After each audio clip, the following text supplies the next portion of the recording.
when we talk about the metaverse and we talk about connections, sometimes we end up talking about the technical details, about interoperability, connection in terms of legal interoperability, economic interoperability, technical interoperability. But at the end of the day, the things that keeps digital spaces moving and going is the people that inhabits those spaces. And this is a lesson that we learn really well from the gaming space. The VR Report podcast with David Gino. Hey, what's up, fam? This is David O from the VR Report, and I have a very special guest, Micaela Mantegna. Micaela, how are you? Hi, everyone. Super happy to be here. Thank you, David, for having me. Fantastic. Can you share your origin story, which is very fascinating, regarding your background in law and ethics and digital content and digital worlds? That's a fun story. I could say that I always have been a nerd. I love Star Trek. I love video games. At some point in my life, it was how can I combine being a lawyer? And I was super frustrated of the career. And I wanted also, I'm an activist. So I try to do good and change the world and leave things better from how I found them. I decided I was going to become a video game lawyer. And also at that time, I started doing some work as a video game journalist. I started attending video game conferences. I went to E3, which was RIP3, but it was the best festival on earth. At that time at E3, I was able to try for the first time VR, and it was this is the future for me. I'm from Argentina. I'm based in Argentina, so we don't have like access to technology in the same ways that probably in the States. So it was maybe later than other people, 2015, but it was the first time that Oculus was releasing. Everyone was super excited to try it. I had to run to to get a spot to be able to try it. And my first thing that I remember was I am scared of heights. I have a really bad case of vertigo. And they put this demo that you are in the top of a mountain. It was a very technical demo, like showcasing all the potential. It was absorbed of the marvelous technology, and at the same time, scared of death because it felt so real. I think the early days of VR, a lot of the videos that went viral was showing off how realistic it tricks the brain while they're wearing headset because they believe in the environment so much. And I think that's what's really interesting about this space, because we've always talked about this technology, almost the next iteration of the internet. And I know you feel the same way. Now we're jumping into this whole idea of the metaverse, which I think the name has been kind of played out the last couple of years, but I think it's still valid explaining what the next internet would be, which would be basically what you can do in the real world, all the things you could do from play, socializing, to even work, but doing it in a digital environment. What's your definition of the metaverse, and why is that important? I think that's a fantastic question. And I do agree that the concept kind of like, it has an upside. People is more aware about immersive technologies. And also this kind of double-edged sword, because we cannot have a proper definition of the metaverse because it's different depending on who you ask. And I also feel you can trace this down to the different philosophies behind this.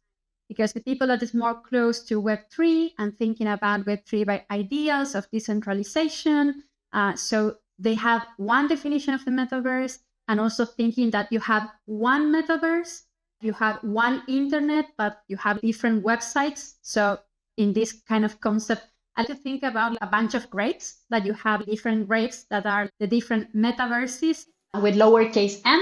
The metaverse is the connecting architecture, linking together all these spaces, but it's one big architecture, which is the good thing about the internet that we have, the decentralized internet, that we try to move the metaverse into this concept. But on the other hand, you have this very commercial concept that maybe is why the metaverse as a term has been kind of played out, as you say, that kind of like became deeply attached to Facebook and Meta, and also kind of tainted by that reputation in the space, because it is inheriting a lot of the bad traits we have seen attached to social media. But for me, I like to say it with maybe a metaphor. I could give you an academic definition, but also thinking about is everything everywhere all at once, because that's the aspiration that we are going, having or being able to do the same things that we do in the physical world into the digital world. So we have education, we have our life partners there, maybe we have our families, we can connect with each other. We can have this immersive experience. We can do gaming, we can do social, we can do education. We can also, and this is a big part for me of the equation, we can think about public metaverses, thinking how governments are going to be involved. And also could be a very good opportunity to reclaim some of the power that has been lost to corporations, because we have seen this transition when the web started in the 90s as an academic, well, before the 90s, but started more of an academic project and then mutated into the 90s in thinking more about the commercial web. And from there, some policy decisions that were good to expand the reach of the internet and kind of allow innovation played out with a downside of having a lot of concentration of power and these dynamics when you have 5 or 6 predominant players. And we are seeing this structure being moved on. The big tech is moving into big AI. So how do we avoid having the big metaverse, having a few dominant players kind of dominating the market and moving into this concept of conversions? And this is more an academic definition. The conversions of digital, physical, software, hardware, structure, technology, and all of different layers of what it means, the human experience. That's fantastic. And I really love the analogy of everything everywhere all at once. I don't know if you've seen the movie, but the idea of multiverses and changing between different timelines. I mean, if you really think about digital content, how we'll be interacting, just how we play games, jumping into one game or the other. The metaverse, if you're living those experiences, but of course, with the aspect of glasses or with some type of hardware that allows you to be more immersed with spatial computing, wow, you're going to be doing all those things. You're going to be jumping timelines, jumping universes. That was really cool. You're also a TED speaker, and I saw your TED talk regarding, which is fantastic, by the way. I suggest everyone check it out. Yeah, it was really good. And you talk about the metaverses also may inherit some of the terrible traits of the current internet, right? Social bullying to even AI playing a dominant role of persuading discord. Can you elaborate on the risks you see and how we may mitigate that as the metaverse gets more adoption? Absolutely. Thank you. Thank you for watching the talk and going through the memes, because it has a lot of memes. I love explaining things with memes.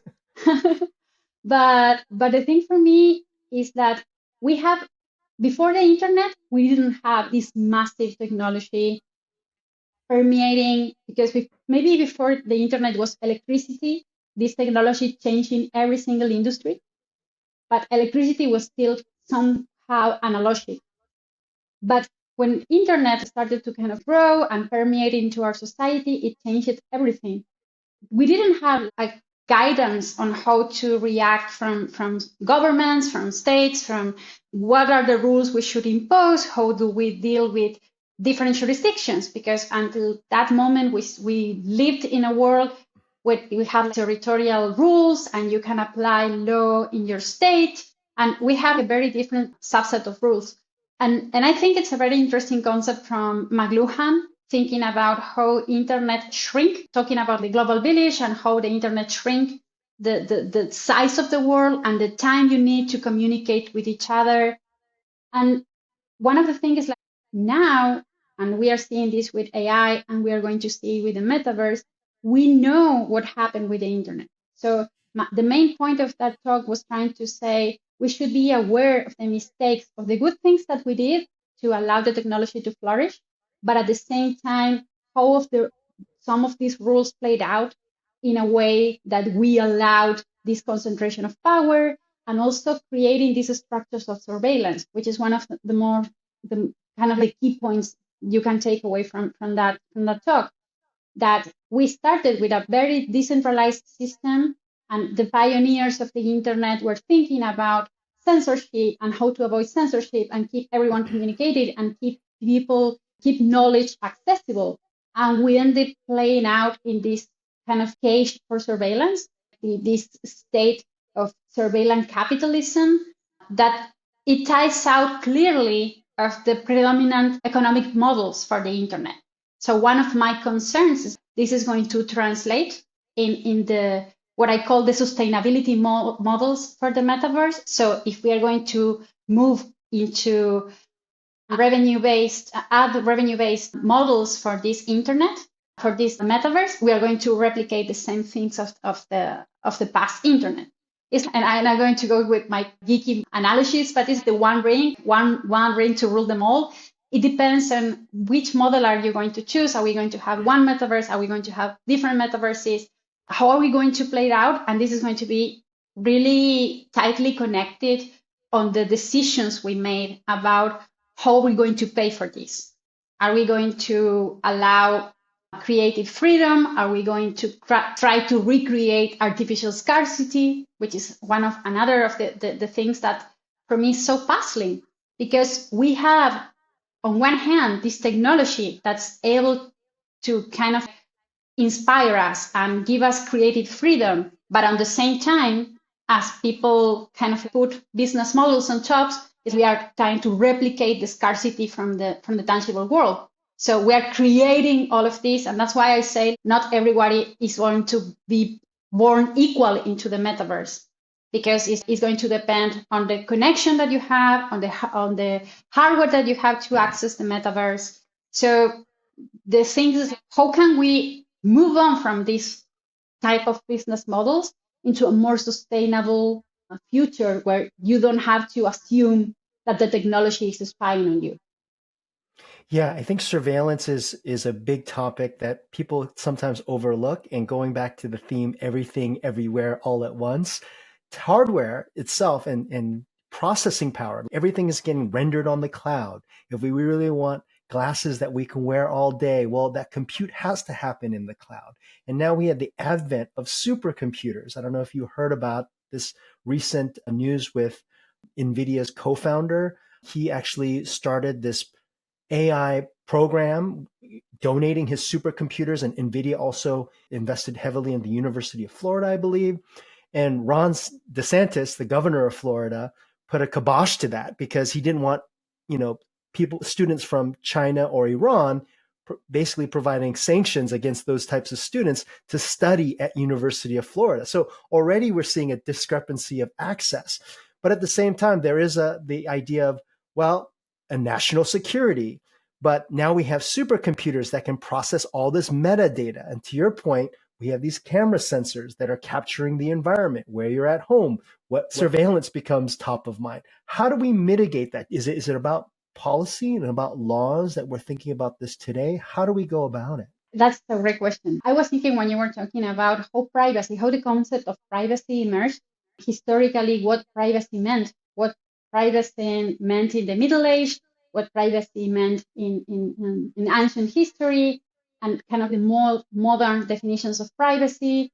And one of the things when we start thinking about this concept is surveillance and privacy were attached to this differentiation between public and private. So when we talk about surveillance in the kind of the past 100 years, we were talking about governments surveilling people. So governments spying on people.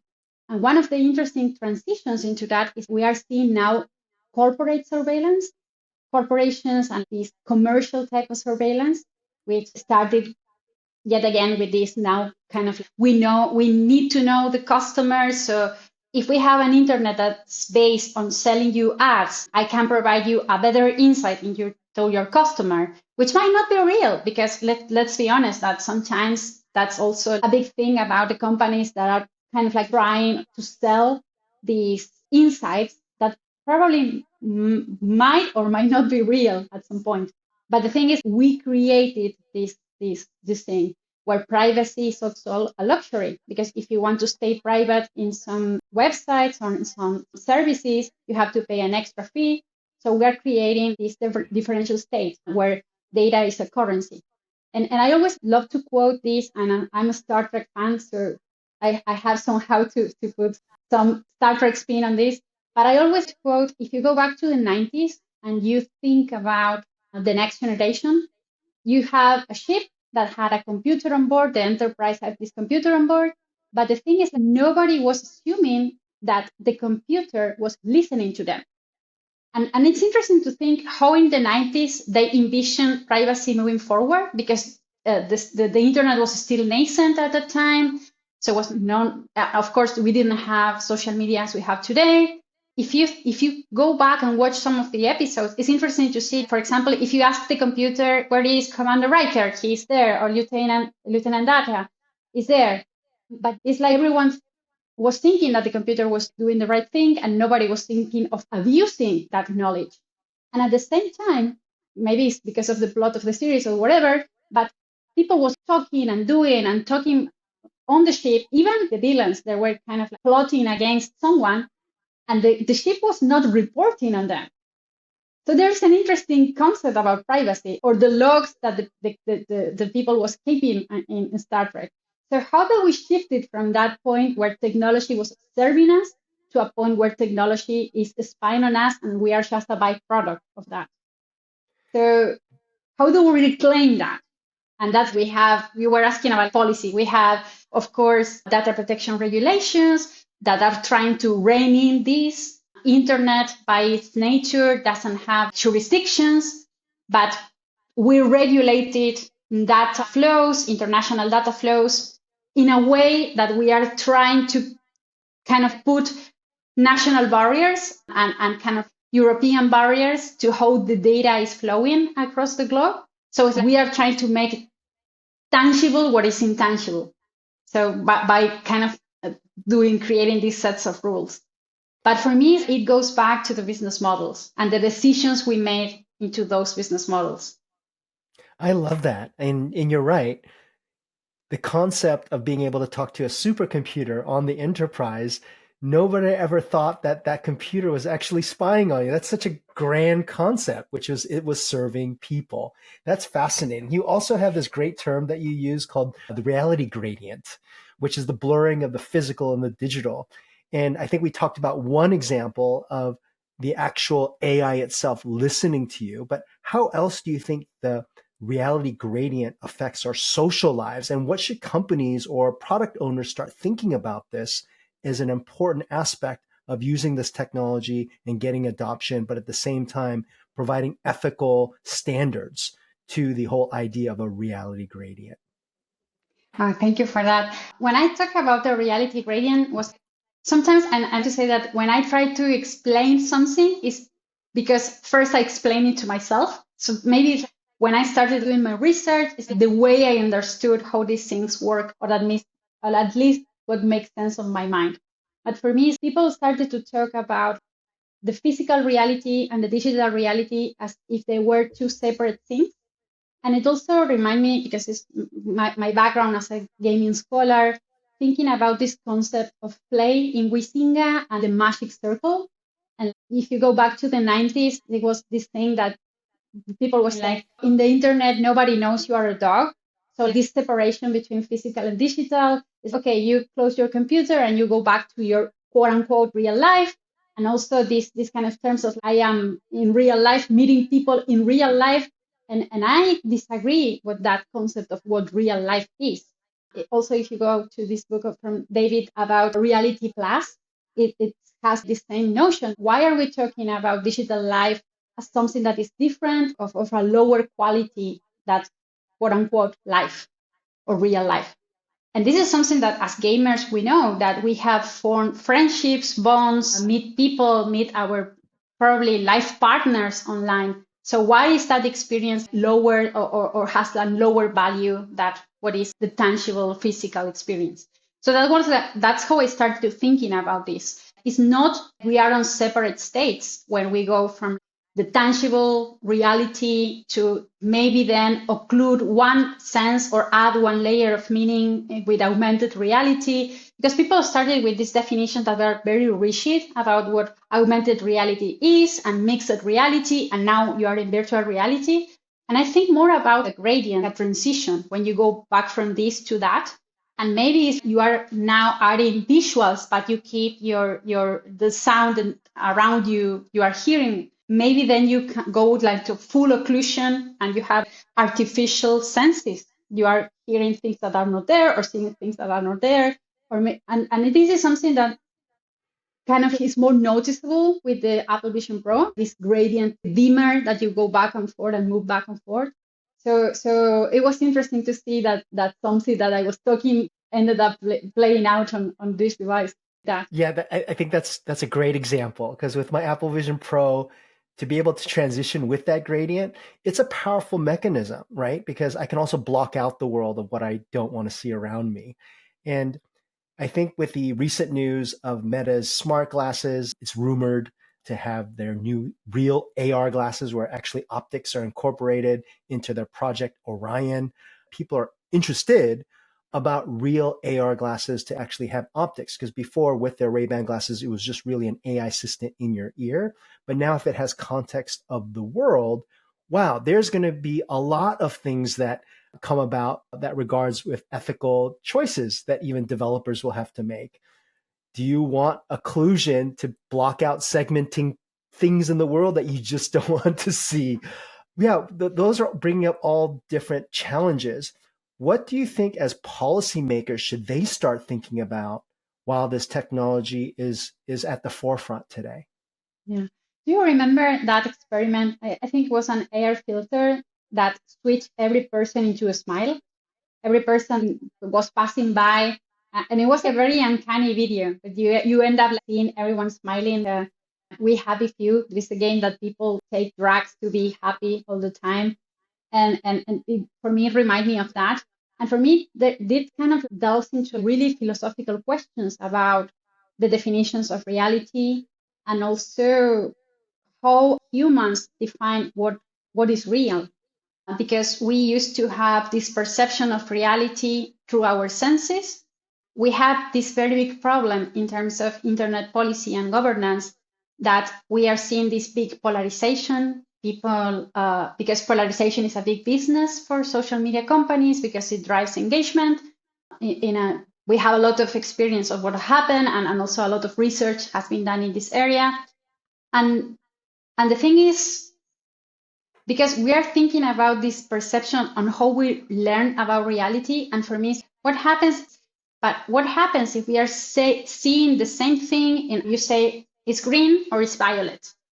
At least when we are in the tangible world, we can have some level of agreement on that. But what happens if we are in this digital reality that is being manipulated and is being showed to you as green and is showed to me as lilac? So the Babel Tower in reverse. If instead of going to kind of mutual understanding, we can fraction even further and kind of enhance the inherent bias that we have in social media today. So for me, that's the danger of that. Creating techno-solipsism, is you don't know what to believe anymore. And it's interesting because we already have seen some of these things played out in terms of the rise of conspiracy theories, people reading things and going into rabbit holes in YouTube, in Reddit. And how is going to happen? What's going to happen if on top of that, what you read and the information that you receive algorithmically segmented, you also have the chance to experience this in a more embodied way? Because one of the research I would love to do in the next years is thinking more about cognition, about how our memories are being formed in VR, or the things that we feel. So how if you go into this kind of immersive experience that validates your existing bias, how is going to kind of play it out with the things you remember and how you feel and how you react to other human beings. So for me, one big concern about this is how are we going to move in definitions of truth and definitions of agreement in a place where we cannot be sure about what are you seeing.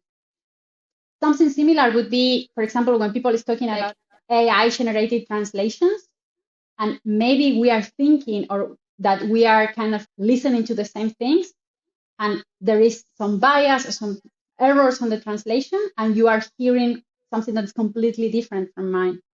So one of my biggest concerns is this type of technology can contribute to that.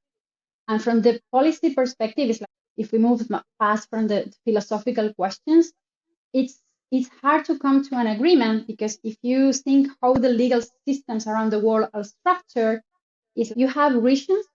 Europe is a good example on this, that can come to some sort of agreement. So you have a set of rules that played out in that ecosystem, but mostly work out as separate territories. So we can have some kind of more coherent or cohesive regulations. For example, what happens with intellectual property through international treaties and agreements, but at the same time, every country is sovereign in terms of decisions, which is another layer of the problem, which is more geopolitical, because I'm from Latin America and we are running behind on this. So the decisions being made on kind of first world countries, we have no other decision just to agree, because all of these rules have been set, not just by the countries, but also by the creators of the technologies.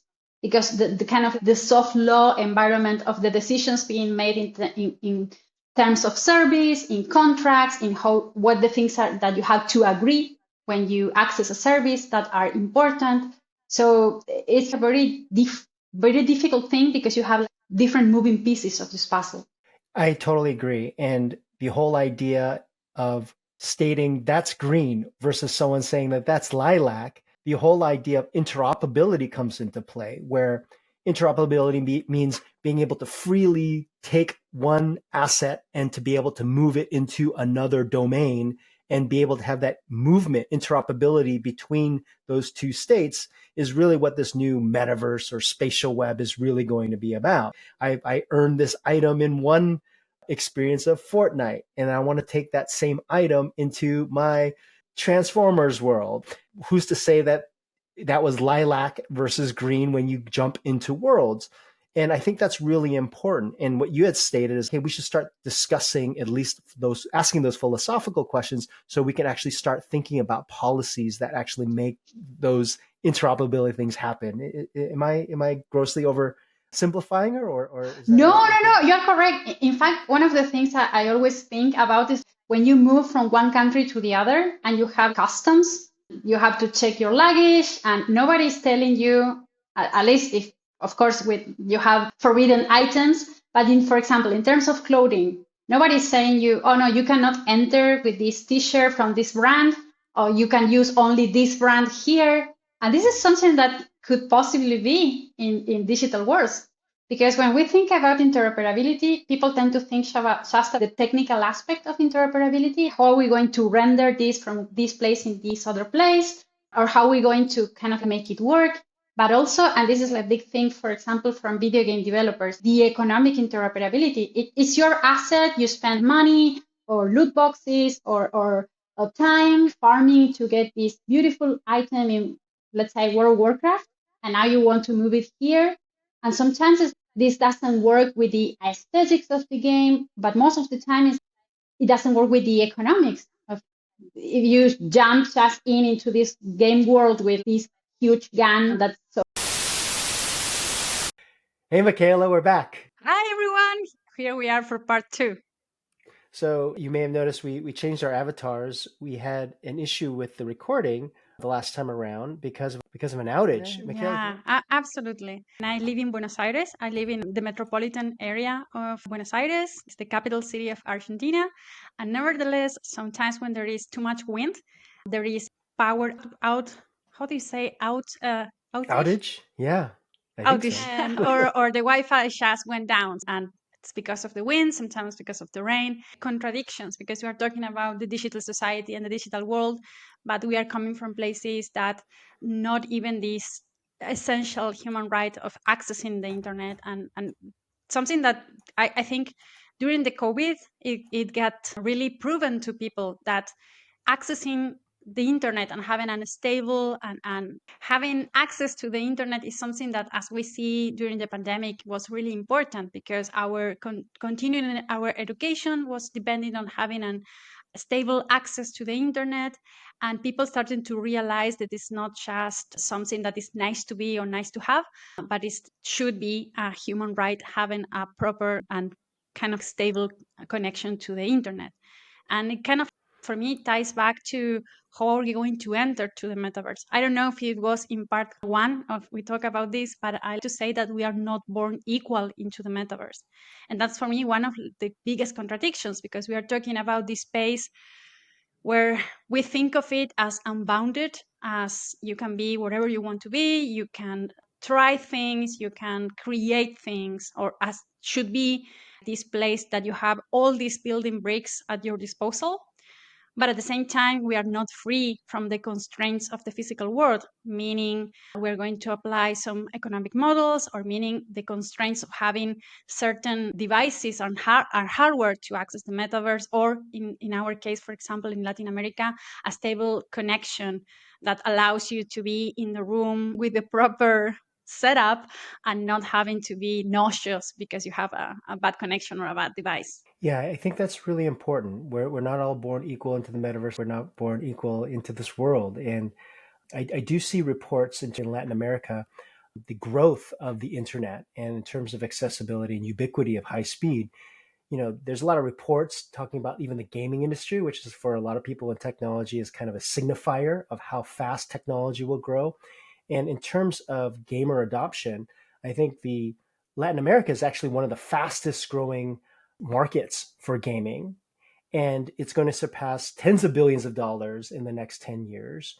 And in terms of that age demographic of Latin America, what's interesting is that gamers will start skewing a lot older in that specific region. As technology progresses, as broadband gets more ubiquitous, there's also going to be more older gamers or people who are more fluent in technology, which is going to be interesting. But in terms of Argentina today, I mean, wow, not being able to access stable internet is an issue. But one thing I recently learned is that a lot of the broadband internet speeds are still done by cables, but there's actually cables running underneath the ocean. So, I don't know why. Absolutely.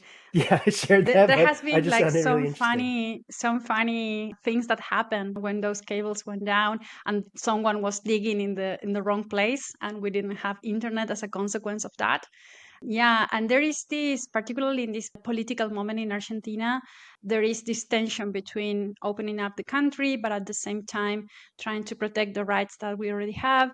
And the other thing that is not every place has connection to the internet is the last mile of, or accessing towns that are very small or in very remote places is still an issue. And as I was saying, I have the privilege to be living in the capital city of Argentina, so things are much better here. And there are other providers that have better connections, better speed.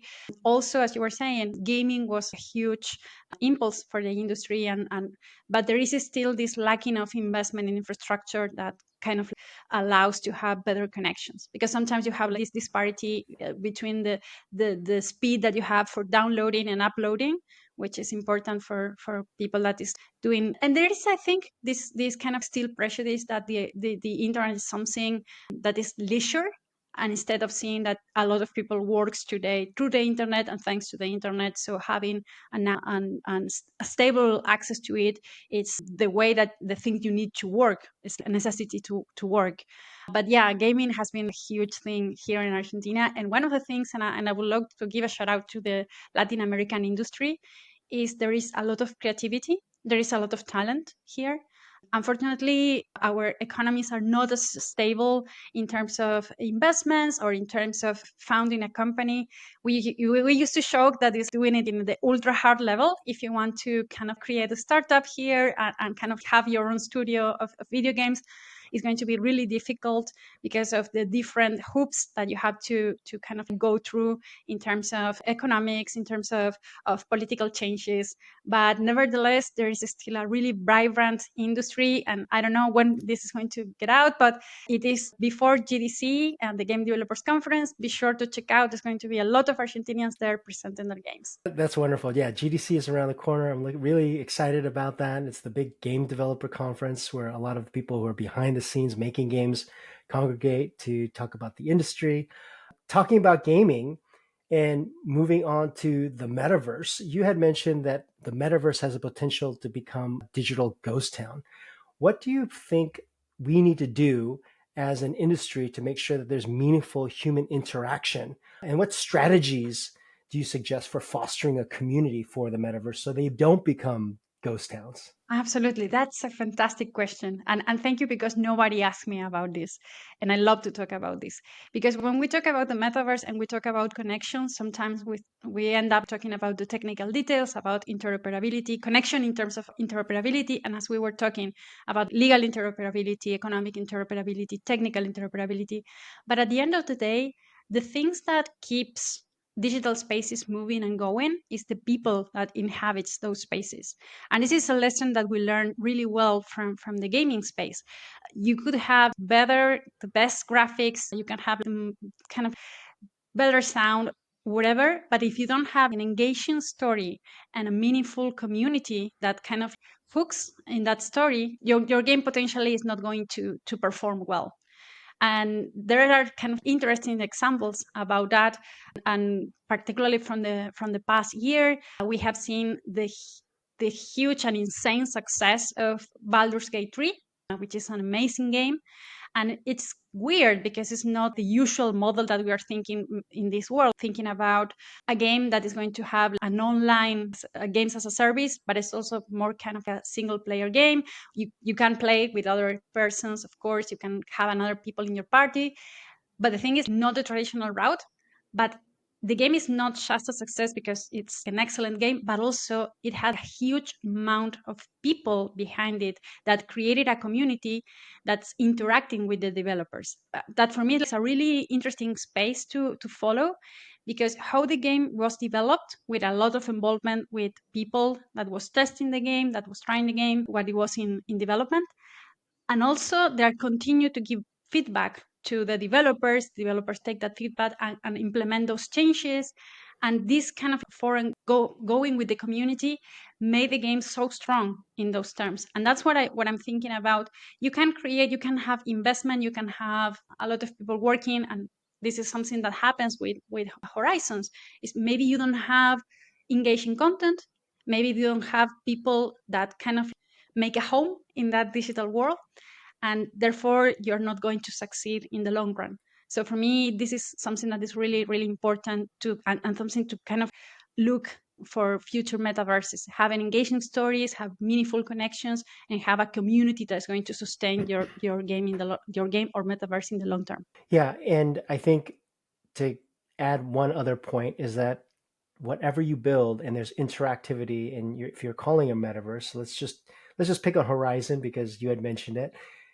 There needs to be fun. That's basically the bottom line. There needs to be things that people can do together as a community, and it needs just to be engaging and cool and fun to actually be there and interact and be able to play games and feel that there's something worth spending their time on. Because if you look at the gaming world, I was pretty involved and addicted to Gears of War that came out on Xbox. And the reason why that community for me was so strong of Xbox Live is because I had a whole bunch of real friends that I wanted to play with online. And we played Gears of War, as a multiplayer game, or we played GTA online. And these are games that were engaging, but we wanted to also hang out. But the core of it, if these games weren't fun, we wouldn't be there.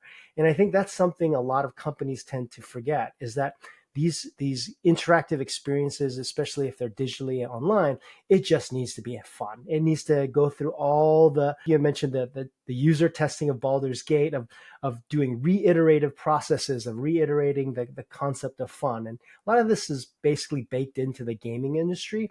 And if people who are attempting to build metaverses because they think that that's the future, but they forget the whole idea of why gamers to congregate and play with each other, I think they're totally missing the point on there. So totally on point with what you had I mentioned. absolutely agree with that. I used to play Gears of War 2. In fact, I have the big replica of one of the guns from the game. Oh, The the Lancer. yeah, it's a pink retro Lancer. Yeah, I It love was it. hanging in my wall. And I agree that a lesson that from the past year with Starfield, that you never had to think about the story and about the engagement, about the fun as an afterthought. And this is something that I have seen in the space of people saying, oh, we are creating this metaverse, or we are creating these experiences, and maybe they have developing it for months and they launch it. And if you remember gaming in the 90s, some of kind of those commercial or sponsor games that you have this brand of fast food was creating this game. A lot of the experiences that we see, and we have seen these so-called metaverses, because for me they were not a metaverse because they were not connected, were more just a level or space within a digital platform. Let's say Kentucky, it has this and that things that you do, but if you are creating something that is repetitive and iterative and not fun, is you are not taking your consumer seriously. So this is something we should avoid. Looking back into the gaming history, kind of seeing what are the things that function and what things are not. And also in terms of what are you selling to your customers, because there was this rush to sell NFTs and to sell products and sell digital products without thinking what is my consumer going to do with this next? How is going to preserve it? How is going to use it? How is this valuable for your consumer? And this is something that I feel brands still have to learn, that rushing into the space of the metaverse, they kind of made a disservice to their consumers. Yeah, I totally agree. I used to work at Ubisoft, and Ubisoft was either one of the leading game companies and publishers in the world. And when NFTs started gaining some traction, they chose to integrate virtual items that were NFTs, and they can also be totally decentralized and owned by the player. So players can then actually sell these items, whether they're weapons or gear. But they did that with a game, Ghost Recon, which that Yeah. audience who are hardcore military fanatics or love the realism of third person shooters, that wasn't a great fit with NFTs. They're really core gamers at their heart, a little bit older, and Ubisoft got a big backlash of incorporating NFTs at Ghost Recon. So then they had to take a couple of steps back to realize, hey, maybe we have to rethink this thing. And they're now doing this whole different strategy around digital ownership. But yeah, I think that's totally right. I think with the technology, a lot of companies like to jump in just because it's sexy and it's cool. But at the same time, if there's no real value of understanding who that audience is for, if there's not a fit to who those people would say, yeah, I really endorse this idea, there could be big backlash. I totally agree with that. I agree. And Ubisoft is not the first time, because I was recalling not so long ago Ubisoft saying that customers should be kind of get into the idea of not owning their games. They should be comfortable. I think the word they used was comfortable with not owning their games. And that's kind of an aggressive approach to take, particularly when you know how the gaming audience is in terms of how passionate and how vocal the gaming audience is. That's if something we are going to tell it, and probably people is going to create a boycott of it. And on the other hand, you have Xbox that kind of created a different model that implies not owning your games because you have a subscription, but it was done in a different way with a different approach that people was kind of more agreeable to that. So yeah, I totally agree that how you communicate with your consumer matters a lot. Yeah, how you communicate and what are you doing to be part of the community? I think that's something also very Yeah, important for understand businesses to understand that there's already kind of a culture around gamers or any particular audience, and you really have to yeah, understand that culture. So you have to be embedded. So it's not absolutely. just a Yeah. a way to monetize. You know, Um, I always talk, there is a kind of running joke that in every interview I have to mention Mass Effect. And I feel that the ending of Mass Effect was one of the biggest boycotts maybe in gaming history. And kind of people had to retract from that. The developers had to look, okay, let's change things a little bit. Because yeah, we are passionate. When you spend so many time in playing or creating communities, and also you kind of create this emotional attachment to the characters, is not that I feel the companies that do it right understand that it's not just your IP anymore, that it kind of you are sharing that IP in terms of culture with the people. And that's kind of big good games and good communities are formed, going a little back to our previous question. yeah, well, 100%. In terms of recent news, congratulations! You also won a Poly Award. Do you want to share with the audience what the Poly Awards are all about, and in this award that you're esteemed to get recognized for? Thank you so much. I want to give a big shout out to the team, Ben Arwin and everyone in the team behind the Police, because they are creating a lot of effort. It's the WebXR Awards given to people working in the space of immersive technologies. This year they had different categories, including best experiences, best games, kind of pioneers on the space. And I am a little shy to talk about that because I always say that I feel I don't deserve it. So my award was the Ombudsperson of the Year for my work on this space of AI, XR, well, immersive technology ethics. So I'm super grateful, but at the same time, a little awkward talking about it. It's well deserved. We worked together a little bit with the XR Guild, which we're both members for, focusing on ethics in XR. And I seen you in action and your participation. I think that's fantastic. And I think it's definitely warranted. I think I discussed it this year Thank you. earlier. Who else would have won this except you? So this is fantastic. Can you tell me Thank why you. ethics are so important now? We mentioned it earlier in the first part of the interview, but why is ethics so important for people who are working in this industry to then understand and then participate in the idea of bringing ethics into their products for XR? I think if we don't deal with ethics now, as we are creating the technology and baking in our values and our principles into the technology, it's going to be too late. And I have seen, because my background is on internet governance, I don't recall if we talk a little about this in our part one. So my excuse is, no way! Can you believe it? Internet went down again. Incredible. I thought you were just I taking took a time. photo. I am now with my phone. That's great. I think oh, you're taking a long time to answer this question, so it must be a really good answer. That's what I thought. Because No, it just not paused. at all. Yeah, that's great. No, no, Cool. no, no, no. Let's hope that now it holds. Okay. Yeah, that was wonderful. I think we were talking about your ombudsman award, and then Yeah, no, and you asked me why ethics. I can go to from there. from there, okay. I think yeah, it went down when we're talking about why ethics. One of the things about ethics and why it's so important today is we cannot think about it as an afterthought and kind of, oh, this is something that another department is going to do or is going to fix, and I'm going just to create this. We should think about the technology we unleash into the world and always think about the worst case scenario.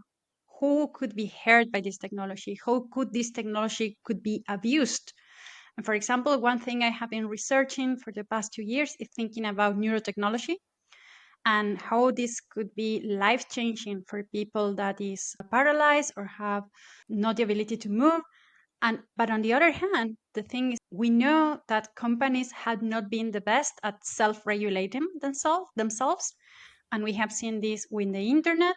Because if we go back to how the internet started and the philosophy behind the internet fathers, they were trying to create a decentralized system that was resistant to censorship, and we ended up creating the biggest machine for surveillance that the humanity has known to date. So it's a thing about we should kind of be responsible of the things we are creating. And there was a big debate back in the day talking about AI ethics that people was, and I recall people saying this quote about, I'm just an engineer. My mind went all the time to thinking about how the Star Trek engineers worked, that they were not kind of disassociated of the consequences of the technology that they were creating or implementing. We should take that road and take that approach, kind of always thinking about the worst case scenarios. Because if we go back to this example of neurotechnology, you can have these fantastic opportunities to people to connect with society and kind of integrate themselves with society. But at the same time, what happens if this technology is being deployed by totalitarian governments? What happens if, for example, let's not go back as far as neurotechnology, but a little bit back, thinking about artificial intelligence and facial recognition, and how facial recognition is being deployed to surveil citizens, to people that's going to exercise their civil rights and protest. And there are kind of certain, how do you say, agencies that are using facial recognition to properly follow people that is exercising their rights. Again, there's this technology that is still not robust, this is still not mature, that we know about the bias in AI and how it performs not as well in people with different skin tones. So I tend to be excited about the possibilities and thinking about, for example, in beautiful metaverses that you can visit and replicas of our parts of the world that maybe I am not able to travel to, and how life change it could be to someone that is in a bed or someone that is elderly and cannot travel. But at the same time, I always end up thinking about what happens if that kind of immersive environment is being abused to trying to sell me things or trying to kind of manipulate how I think and how I feel. So I think at the end of the day, my late grandmother used to say the road to hell was paved with good intentions. So for me, everyone that's building this technology should not rely on good intentions or thinking that management is going to know what's best and decide, or this is responsible from management. You should kind of take responsibility of what you are creating and how it can be abused. I totally I'm sorry agree. for my I cat. think we're really at the cusp. Oh, there's a cat. Perfect timing. I couldn't Yeah, agree more. I think we talked a lot about what the metaverse can devolve to, but I'm also very optimistic. I think this can bring people closer together. I think it's a great empathy tool to understand and embody how people, who everyone, who how we can relate to everyone through this technology, and also bringing people closer together without the issue of distance, but also being able to open up the way education can be now taught to be ubiquitous, to also be able to provide meaning, because people, if you're thinking about commerce or people living and even working in the metaverse, people will probably be doing things that they love doing, creating or sharing or educating and contributing to the economy that way. And I really do believe that this is now the time, especially with the advent of these smart glasses, these smart AI glasses that are on all the time. We should also have some safeguards in place. Finally, absolutely. what are your specific hopes for your time now at GDC that you're going to be visiting, and where can people find you? Oh, thank you. I will be at GDC talking about AI ethics, copyright, and art, and that kind of big conundrum about what happens with AI and copyright in terms of generative AI. People can find me everywhere as the Abogamer. It's a pun in Spanish meaning abogada, which is lawyer, and gamer. So there you go, Abogamer. And I'm super happy and thank you for having me here. It has been a pleasure talking to you, and I hope to see you at GDC. Fantastic. I'll see you at the show. Thanks. Bye, everyone.